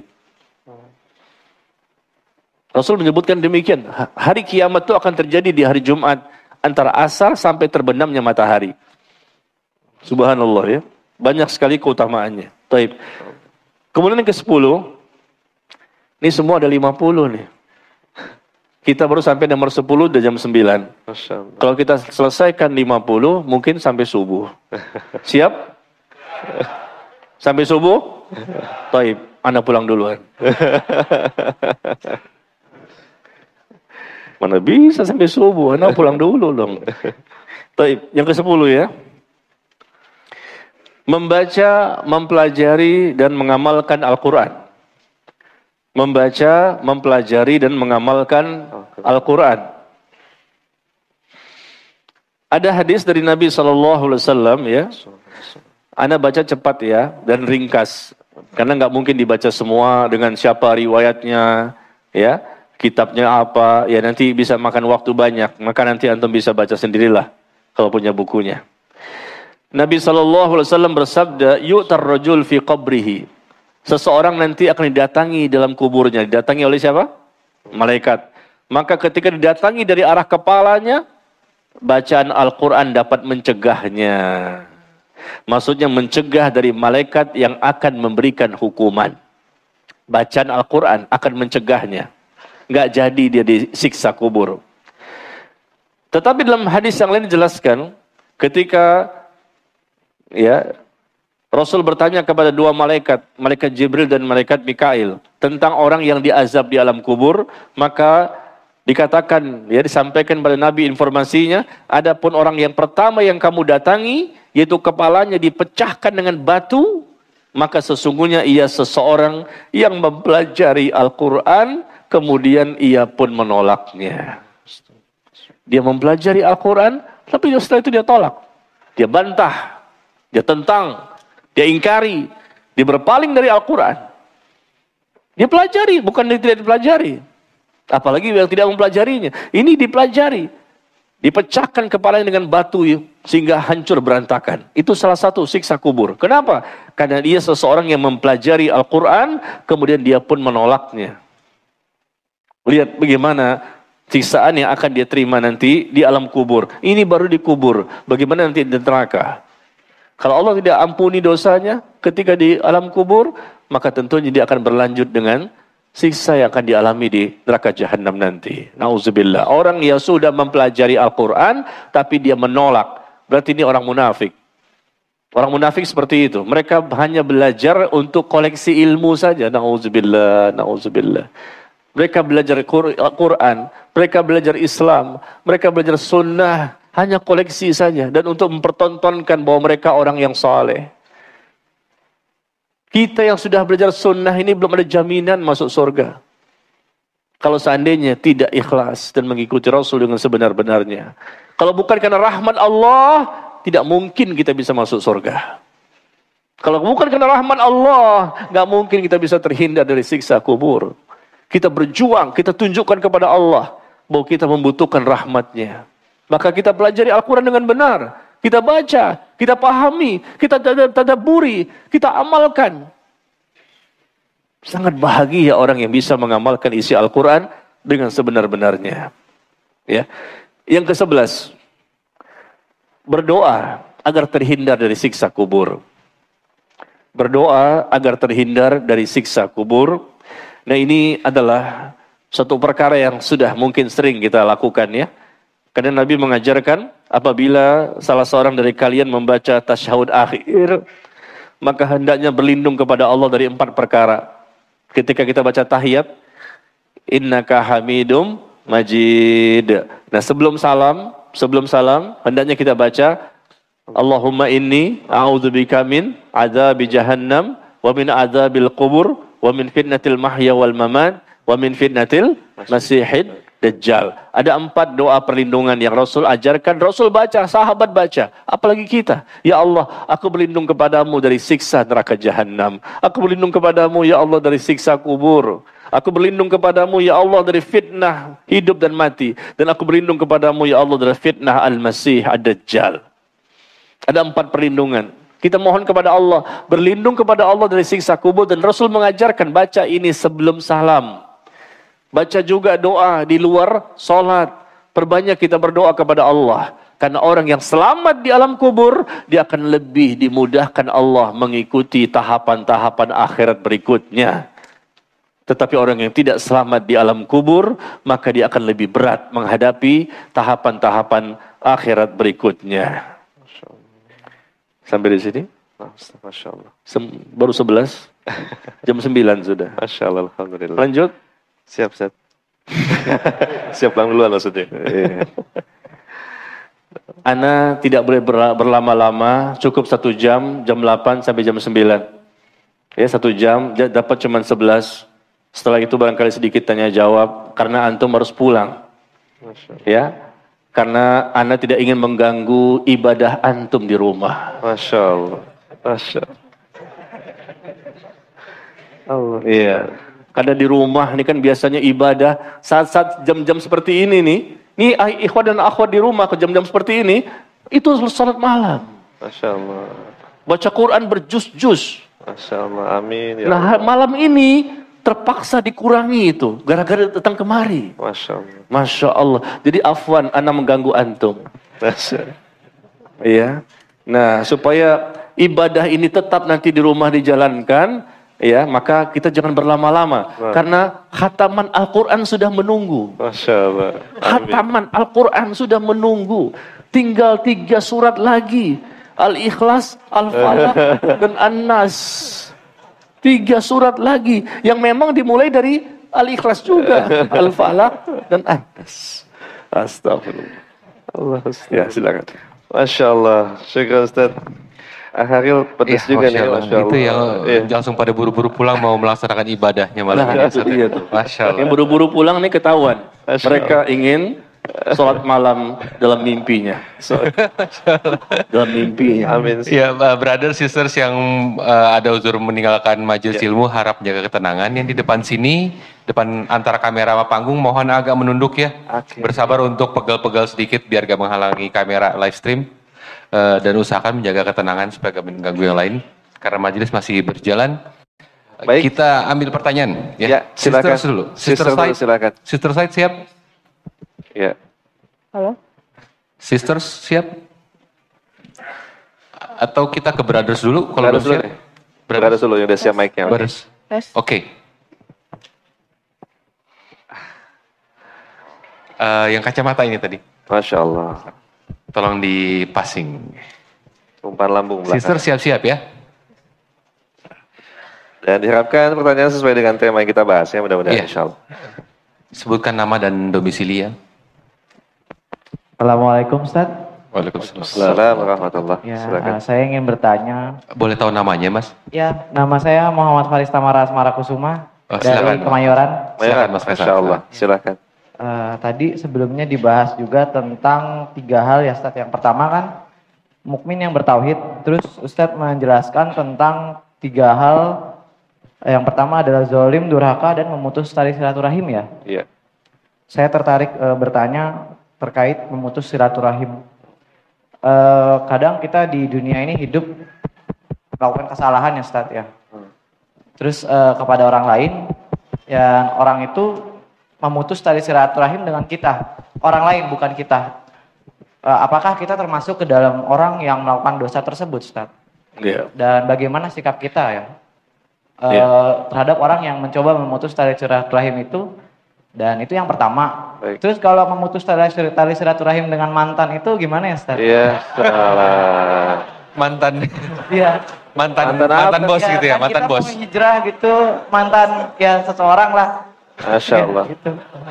Mantan apa? Mantan perempuan Pak. Mantan perempuan laki-laki sekarang berarti dia gitu. Gimana maksud? Mantan Ya, perempuan. mantan kekasih lah ibaratnya. Baik. Kita mau Oh. fokus gitu Masya ya. Allah. Sekarang jadi Fokusnya istri gitu. Insya Allah. Oke. masih ada harapan Beda kayaknya. lagi ya. Kita mau Baik. cari yang lebih baik insya Allah. Oh gitu Masya ya. Allah. Syukran, Kalau Masya begitu Allah. aja, Ustaz. Ya. Luar Assalamualaikum biasa. warahmatullahi wabarakatuh. Waalaikumsalam Warahmatullahi wabarakatuh. Makasih Mas. Iya. Kamera aman ya? Kesawat nggak? Enggak kan? Oke, siap. Tapi Baik. namanya disebut. Silakan Ustaz. Yang pertama tentang memutus silaturahim. Iya. Tadi disebutkan bahwa ada 3 dosa yang Allah akan segerakan balasan hukumannya bagi pelakunya di dunia. Yaitu pertama zalim, yang kedua durhaka sama orang tua, yang ketiga memutuskan tali silaturahim. Memutuskan tali silaturahim termasuk perbuatan dosa besar. Dan Allah murka. Ya. Bahkan dikatakan la yadkhulul jannah qati', tidak akan masuk surga orang yang memutuskan tali silaturahim. Tali silaturahim dulu kita bahas. Silaturahim itu artinya menyambung hubungan kekerabatan. Orang-orang yang punya ikatan darah dengan kita karena hubungan nasab atau karena pernikahan. Ya, kita dengan bapak, ibu, kakak, adik, paman, tante, ponakan, sepupu, ya, atau orang yang memang ada hubungan dengan kita karena faktor pernikahan. Intinya apa? Kerabat terdekat. Itu namanya silaturahim. Jangan kita putuskan. Karena mereka orang-orang terdekat dengan kita. Kita memutuskan hubungan dengan orang lain yang jauh, yang gak ada hubungan apa-apa dengan kita, tapi dia saudara sesama muslim. Itu saja tidak boleh. Apalagi memutuskan kepada orang-orang terdekat dengan hubungannya dengan kita. Jadi kata Nabi SAW, bukanlah yang namanya menyambung tali silaturahim itu sekedar ya hubungan yang sudah baik sebelumnya. Tapi menyambung tali silaturahim adalah ketika ada seseorang yang memutuskan hubungan denganmu, lalu engkau sambung. Engkau sambung tetap diucapkan assalamualaikum, tetap kita bicara, tidak kita diam-diaman gitu ya. Nah, kalau memutuskan tali silaturahim, berarti orang itu tidak mau bertutur kata, tidak mau berbicara, enggak teguran gitu loh. Putus hubungan sampai di sini, kita ketemu di akhirat. Masya Allah. Ya. Dan tidak mau ketika assalamualaikum dia diam aja.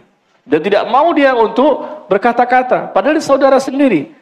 Nah, ini namanya memutuskan tali silaturahim. Ya, akibatnya apa? Kita akan mendapatkan nauzubillah laknat Allah. Ancaman-ancamannya banyak dalam Al-Quran maupun hadis. Allah melaknat orang yang memutuskan tali silaturahim. Laknat ini dosa besar. Sekali lagi, kalau orang itu memutuskan tali silaturahim dengan kita, maka kita tetap menyambungnya. Tapi dia nggak mau tegur saya, nggak mau mengucapkan salam saya. Saya ucap assalamualaikum, dia diam aja. Saya datangi, dia kabur. Ya, nah masalahnya itu masalah dia dengan Allah. Itu dosa dia dengan Allah. Yang penting kita sudah berusaha untuk tetap menyambung, tetap kita mendatangi rumahnya, atau mungkin kita berkata dengan telepon, atau mungkin kita SMS. Kalau memang kita ada salah, kita minta maaf.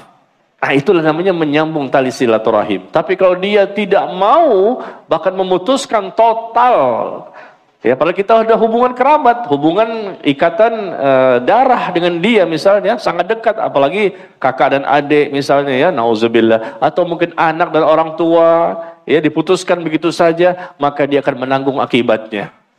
Jadi tetap kita sambung, masalah dia tidak suka sama kita, tidak mau menyambung hubungan sama kita, maka dia yang berdosa. Demikian ya caranya. Ya, jadi kalau ada yang memutuskan tali silaturahim, kita tetap sambung dan ini pahala buat kita. Masalah dia tidak mau menyambung, itu urusan dia sama Allah. Dan memutuskan sekali lagi, tali silaturahim ini merupakan dosa besar yang Allah akan langsung berikan balasannya di dunia. Tapi yang aneh tadi, memutuskan apa? Kasih, Ustaz. Silaturahim dengan mantan kekasih, Ustaz. Nah, memutuskan silaturahim dengan mantan perempuan. Kekasih. Mantan kekasih ya. Kekasih. Masya Allah. Kekasih yang udah sah tuh belum? Belum. Masih pacaran ya. Memang nggak boleh berhubungan. Memang gak boleh hubungan. Dari awal emang gak boleh hubungan apa-apa. Karena sama-sama belum halal, belum sah. Belum saya terima nikahnya, kawinnya, belum. Ya, jadi ini pacar. Bagaimana hukumnya memutuskan tali silaturahim dengan pacar? Jangan dideketin. Karena memang belum sah. Dan kalau dideketin menjadi pacar, dekat, pasti terjadi zina. Zina mata, zina hati. Benar? Tuh, yang pengalaman paham.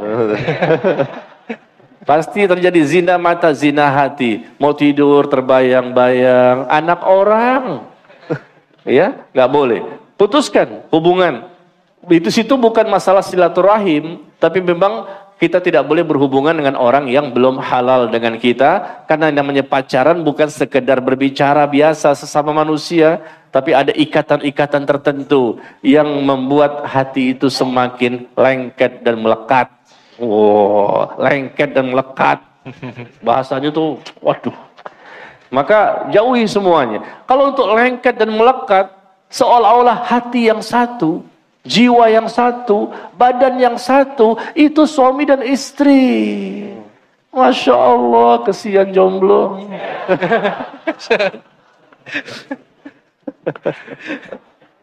Hunna libasul lakum wa antum libasul lahunna. Kamu bagaikan pakaian bagi ya laki-laki dan laki-laki bagaikan pakaian bagi wanita. Bagaikan satu pakaian, satu tubuh, satu jiwa, satu hati, satu raga, sehidup dan sesurga. Malam ini nggak bisa tidur. Boleh dengan suami, dengan istri begitu. Kenapa? Cinta, the power of love. Masya Allah. Kesian yang jomblo. Masya Cukup Allah. ya Pak Faisal. Jadi segera halalkan ya. Masya Allah. Semoga Allah mudahkan nih buat teman-teman kita yang masih mencari Amin. setengah agamanya ya. Tolong umumkan, Rabu besok yang hadir harus yang sudah nikah. Bisa berkurang setengah kali di sana. Masa? Enggak walau alam. Yang belum nikah di halaman depan sana. Di luar pagar. Setengah seminggu aja bisa gitu. Masya Allah. Bab Sister. Sister kubur dan sisi tanya jawab serasa The Wedding Series ya. Masya Allah. Masya Allah. Baik, yang terakhir untuk Sister, silakan. Sisters, sudah siap yang mau bertanya? Sisters? Yes. Dan setelah ini ada sesi diskusi di bawah insya Iya, Allah. di bawah di bazar tetap pada sesi tanya jawab dengan Ustadz. Bagaimana sister yang mau bertanya? Kita beratus lagi kalau nggak ada nih. Nggak ada ya, Saya mau ada tanya. Saya mau kasih hadiah buku ini. Silakan Ustaz. Ada yang mau bisa menjawab? Buku ini saya hadiahkan 50 sebab terhindar dari siksa kubur. Antum tolong jawab. Rebutan ya. Pertanyaan yang mudah. Tolong bacakan doa jenazah yang lengkap. Doa salat jenazah. Allahumma ighfir lahu warhamhu wa'afihi dan seterusnya lengkap sampai habis sesuai dengan hadis. Silakan. Ada yang berani? Saya kasih hadiah. Akhwat mungkin. Sisters. Antum pernah salat jenazah? Pernah jadi jenazah? Belum pernah jadi jenazah, tapi sholat jenazah pernah lah ya, sholat jenazah. Kan pernah, Nah. berarti takbir pertama baca apa? Al-Fatihah. Takbir kedua baca? Salawat. Takbir ketiga baca? Doa. Allahumma ighfir lahu warhamhu wa'afihi wa'fu anhu. Dan seterusnya, gimana? Assalamualaikum. Lengkap. Iya, Waalaikumsalam warahmatullahi Ada wabarakatuh. Sisters ada ya? Assalamualaikum. Iya, silakan sisters. Assalamualaikum warahmatullahi wabarakatuh. Waalaikumsalam warahmatullahi wabarakatuh. Mudah-mudahan benar ini Silakan, sholat jenazahnya. Itu lihat handphone nggak? Enggak ngelihat Insya Allah. open close book, close handphone, close iPad ya. Ya, Insya Allah silakan. masih hafal.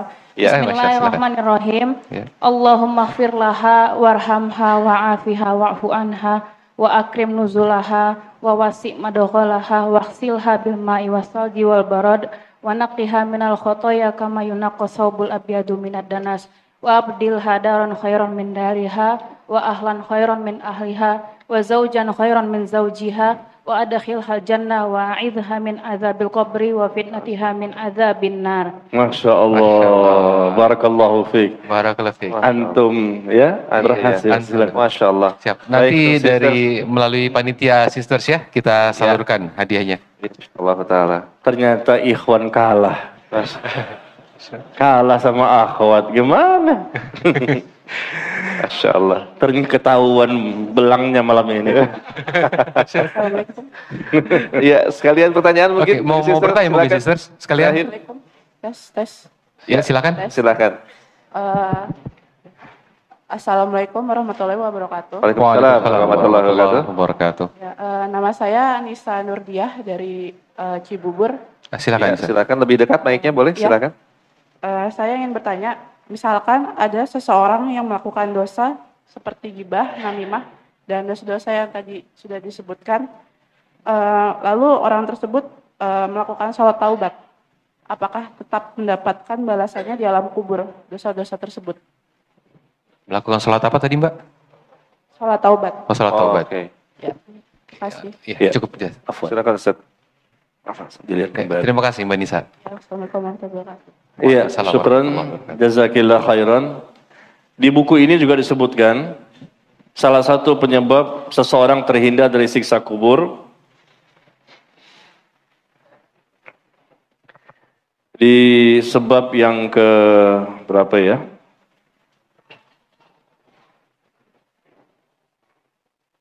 Sebentar. Nah, sebab yang ke-37. Semua kan 50 ya. Sebab yang ke-37 halaman 84. Yaitu selalu memperbaharui taubat menjelang tidur.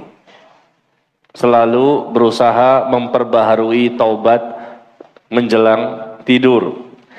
Al-Imam Ibnu Qayyim rahimahullah berkata, di antara amal perbuatan yang bermanfaat yang bisa menjauhkan seseorang dari siksa kubur adalah duduk sesaat sebelum tidur.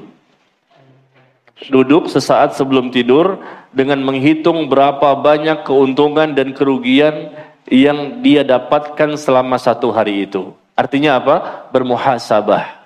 Sebelum tidur bermuhasabah, ingat-ingat dosa-dosa yang telah dilakukan selama satu hari itu. Lalu dia pun memperbaharui taubat nasuha antara dirinya dengan Allah. Setelah itu baru siap-siap tidur dalam kondisi sudah bertaubat dan bertekad tidak akan mengulangi kesalahan jika nanti terbangun dari tidurnya. Hendaknya amalan ini, kata beliau, dikerjakan setiap malam. Setiap malam sebelum tidur bermuhasabah dulu. Begitu banyak dosa yang dilakukan. Bertobat sebelum tidur, bertobat sebelum tidur. Jika dia meninggal di malam itu, maka dia meninggal dunia dalam keadaan bertaubat. Dan jika bangun, artinya tidak mati dia, ternyata dia bangun juga, maka ia terbangun untuk melanjutkan amal solehnya dengan penuh kegembiraan, karena ajalnya ditunda hingga kelak menghadap Tuhan, serta mengetahui apa saja yang pernah dilewati. Kami kira tidak ada satu amalan yang lebih bermanfaat daripada amalan ini, apalagi kalau diikuti dengan berzikir dan mengamalkan sunnah yang diajarkan Rasul sallallahu alaihi wasallam menjelang tidur hingga tertidur dengan nyenyak. Ya, jadi ini perkataan Imam Ibnu Qayyim dalam kitabnya Ar-Ruh, bahwa hendaknya seseorang itu bertaubat sebelum tidurnya. Nah, kalimat tadi salat taubat. Salat taubat itu sunnah. Taubat itu wajib. Bedakan antara taubat dan salat taubat. 4 imam mazhab mengatakan sepakat salat taubat itu sunnah, yaitu salat sunnah 2 rakaat, salat sunnah 2 rakaat, dan setelah salam lalu istighfar dan mohon ampun kepada Allah. Itu namanya salat taubat. Itu sunnah, tidak dilakukan pun tidak masalah. Tapi yang wajib itu taubatnya. Berbeda taubat dan salat taubat. Adapun taubat yang Allah inginkan, yang dimana dengan taubat nasuha. Taubat nasuha memenuhi 8 syarat. 8 syarat untuk diterimanya taubat. Apabila 8 syarat ini terpenuhi, dia bertobat, berarti dia sudah bertobat dengan taubat nasuha. Maka seluruh dosa-dosanya akan diampuni jika Allah berkehendak.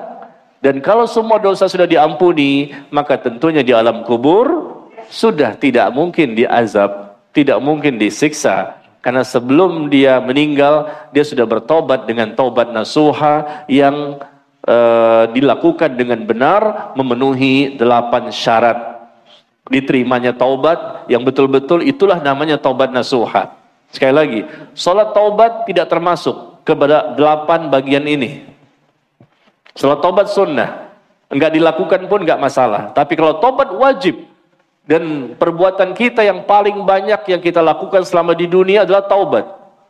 Salat cuma 5 waktu sehari, dari subuh sampai isya. Puasa Ramadan hanya sekali setahun dalam 1 bulan Ramadan. Haji sekali seumur hidup. Zakat sekali dalam 1 tahun.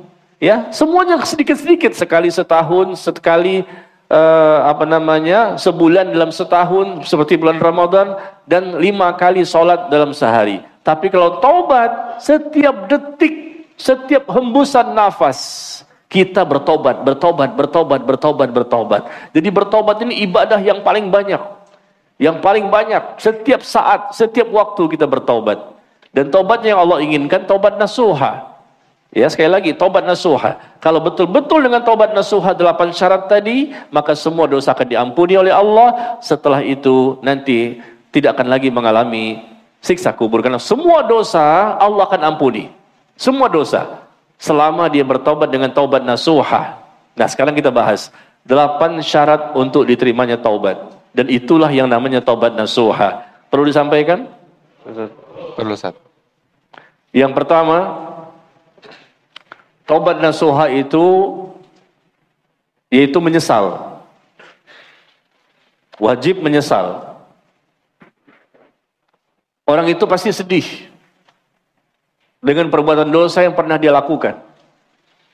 Enggak mungkin orang bertaubat tertawa-tawa, gembira, bahagia dia, ya, tertawa terbahak-bahak. Enggak. Orang yang taubat itu kelihatan cirinya apa? Dia menyesal, dia sedih dengan dosa yang dilakukan, dia menangis.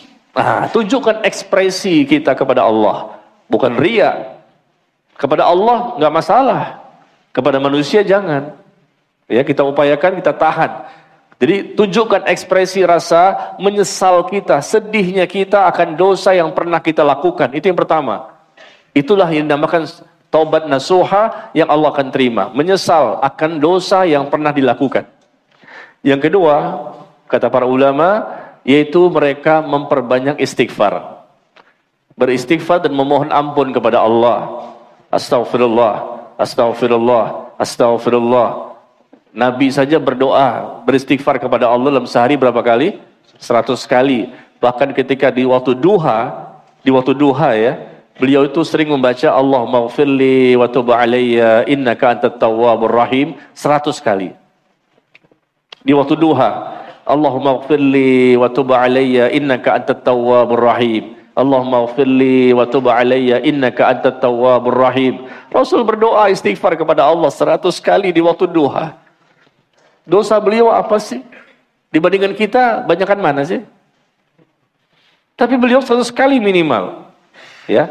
Jadi menyesal, yang kedua memperbanyak istighfar, mohon ampun kepada Allah. Yang ketiga, taubat nasuha, taubat yang diterima oleh Allah sehingga dosa pun semua diampuni. Yang ketiga adalah berniat dan bertekad untuk tidak lagi mengulangi perbuatan dosa.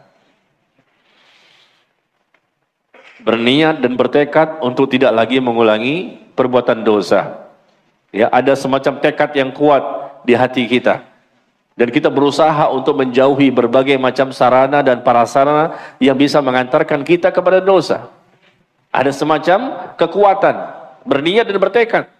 Jangan sampai dia sudah menyesal, sudah beristighfar, tapi yang ketiga ini tetap saja dosa lagi, dosa lagi, dosa lagi, dosa lagi. Nggak ada usaha yang kuat, yang keras, perjuangan sungguh-sungguh untuk menjauhi perbuatan dosa. Harus ada itu. Ya, karena Allah inginkan kita seperti itu. Walam yusirru ala ma fa'alu wa hum ya'lamun. Allah sebutkan demikian di surah Ali Imran ayat 135.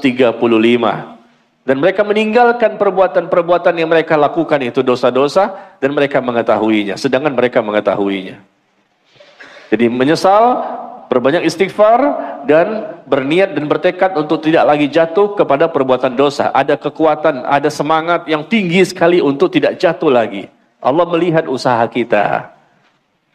Yang keempat, taubat disebut dengan taubat nasuha, yaitu kita minta maaf kepada orang yang pernah kita zolimi. Minta maaf kepada orang yang pernah kita sakiti. Minta maaf. Dan mengembalikan barang orang lain yang pernah kita ambil. Mengembalikan barang orang lain yang pernah kita ambil. Itu namanya taubat nasuha. Sekarang kita bertobat, istighfar, astagfirullah, menyesal sampai nangis ya. Tapi kita nggak minta maaf sama orang yang pernah kita sakiti. Kita pernah zolimi dia, kita pernah caci maki dia, kita pernah ambil hartanya, kita pernah lecehkan, hinakan dia. Waduh, na'udzubillah, nggak bisa. Taubatnya nggak akan diterima. Ini dosa kita kepada sesama manusia. Minta maaf, minta dihalalkan, minta diikhlaskan. Dan kembalikan barang orang lain yang pernah kita ambil, kita curi. Itu yang korupsi-korupsi itu, koruptor-koruptor, taubatnya nggak akan diterima kalau mereka tidak mengembalikan hasil korupsinya. Dipasang di mana? Di penjara sana mereka selama sekian lama, bertahun-tahun mungkin di penjara, tapi mereka tidak kembalikan. Andai kata seperti itu, 7 turunan pun masih bisa menikmati harta yang mereka ambil dari negara ini. Maka mereka tidak akan diterima taubatnya. Kalau mereka ingin diterima taubatnya, Allah ampuni dosanya, maka kembalikan seluruh hasil korupsi. Kembalikan seluruh barang yang diambil. Ya, atau mungkin kita pernah mengambil barang teman kita nih, kita ke rumahnya, lihat, wah bagus juga barang ini. Kita ambil, masukin kantong, masukin tas, orang tidak tahu. Maka kita tidak akan diampuni oleh Allah atas dosa kita kepada dia sebelum kita kembalikan barangnya. Itu yang keempat ya. Minta maaf kepada orang yang pernah kita sakiti, siapa saja, dan kembalikan barang orang lain yang pernah kita ambil. Yang kelima, taubat nasuha, taubat yang Allah terima, yang Allah ampuni seluruh dosa manusia. Yang kelima syaratnya yaitu bertobat ketika pintu taubat masih terbuka. Ketika pintu taubat masih terbuka, yaitu sebelum roh sampai di kerongkongan. Ya, innallah yaqbalu taubatal abdi ma lam yughargir. Kata Nabi SAW, sesungguhnya Allah itu menerima taubatnya seorang hamba selama rohnya belum sampai di kerongkongan. Masih ada harapan untuk diterima. Tapi kalau sudah sampai rohnya di kerongkongan, mau dicabut nyawanya oleh malaikatul maut, maka pada waktu itu taubatnya tidak diterima. Seperti kisahnya Fir'aun. Seperti kisahnya Fir'aun. Tidak diterima taubatnya. Ya, hatta idza hadara ahadahumul maut qala inni tubtul an. Ketika datang kematian kepada salah seorang di antara mereka, baru dia mengatakan, aku bertobat sekarang. Aku bertobat sekarang. Udah datang menjelang kematian, baru mengatakan bertobat. Maka kata Allah, walaysatut taubah. Taubatnya enggak diterima. Itu yang kelima ya. Yang keenam, taubat nasuha. Taubat yang diterima adalah itu bertobat yang dilakukan yaitu amal soleh setelah bertobat. Banyak beramal soleh setelah bertobat. Bukti taubat itu diterima dan taubat itu taubat nasuha adalah dia banyak beramal soleh setelah bertaubat. Kan kita ini banyak yang baru berhijrah ya, baru bertaubat, baru berhijrah, baru ngaji sunnah, Masya Allah ngaji di sini setiap Rabu malam Kamis, Masya Allah usaha kita, Alhamdulillah Allah berikan hidayah kepada kita. Kita bersyukur kepada Allah. Kita ini semua mantan pendosa kan? Semuanya mantan pendosa kita, pernah berbuat dosa, yang kecil maupun yang besar. Maka perbanyak amal soleh setelah bertaubat. Jangan berjalan di tempat. Sudah istighfar? Sudah. Menyesal? Sudah. Nangis? Udah. Enggak lagi mengulangi perbuatan dosa? Iya. Taubat pada waktunya? Iya. Kita minta sama manusia? Sudah. Kembalikan pada orang? Sudah. Tapi amal solehnya enggak ada kemajuan. Bahkan yang wajib pun ditinggalkan. Ya Allah. Katanya bertaubat. Seharusnya orang yang bertobat itu semakin baik. Jangankan yang wajib. Wajib gak usah diomongin lagi. Yang wajib pasti dia kerjakan. Sekarang yang dia bicarakan, yang dia pikirkan, apalagi yang sunnah ini. Apalagi yang sunnah. Apalagi yang sunnah. Yang perlu saya kerjakan untuk menutupi dosa-dosa saya yang begitu banyak. Memperbanyak amal soleh. Dan Allah menyatakan demikian. Wa man taba wa amila salihan fa innahu yatubu ilallahi mataba. Barang siapa yang bertaubat dan dia beramal saleh, maka sesungguhnya dia telah bertobat kepada Allah dengan taubat nasuha. Barang siapa yang bertobat kepada Allah dan dia beramal soleh, tobat amal soleh, tobat amal soleh, maka kata Allah ya, sesungguhnya dia telah bertobat kepada Allah dengan taubat nasuha. Surah apa itu? Siapa yang tahu? Yang saya bacakan tadi? Surah apa? Ada di mana itu? Al-Quran. Itu adanya di dalam Al-Quran. Benar. Saya nggak bohong. Itu ada di dalam Al-Quran. Ada di antara Al-Fatihah dan An-Nas. Tuh. Allah pernah turunkan sebagai wahyu. Siapa yang tahu? Mana hadiahnya? Ini. Masih ada hadiah? Ada. Iya. Barang siapa yang bertaubat dan beramal saleh, maka sesungguhnya dia telah bertaubat kepada Allah dengan taubat nasuha. Maka kata para ulama, bentuk taubat yang Allah terima sehingga menghapuskan seluruh dosa adalah dia bertaubat amal soleh. Amal solehnya semakin banyak. Datang ngaji, datang taklim, dengerin pengajian, catat, dengar, dia pahami, dia amalkan. Baca Quran, dia salat malam, dia berpuasa sunnah, dia bersedekah, berbuat baik sama orang tua, berbuat baik kepada sesama manusia, apa saja. Semakin hari semakin dahsyat. Semakin dahsyat kebaikannya, amal solehnya.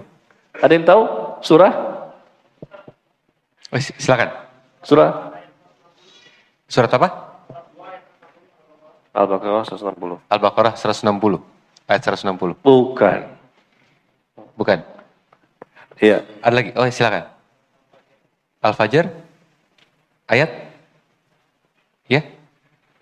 Oh, ayatnya nggak tahu. Al-Fajr tapi Ustaz. Bukan juga.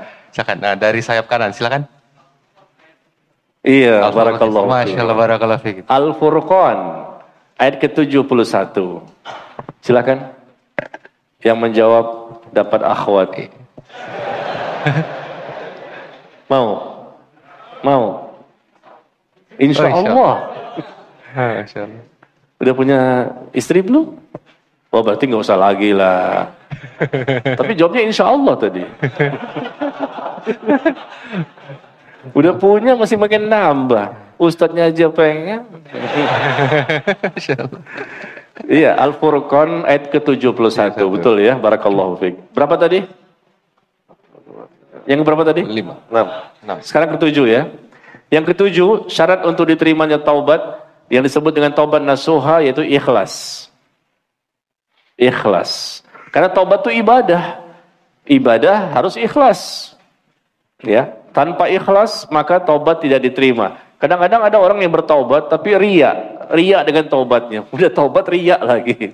Nauzubillah ya. Ya, itu tentunya tidak diterima taubatnya.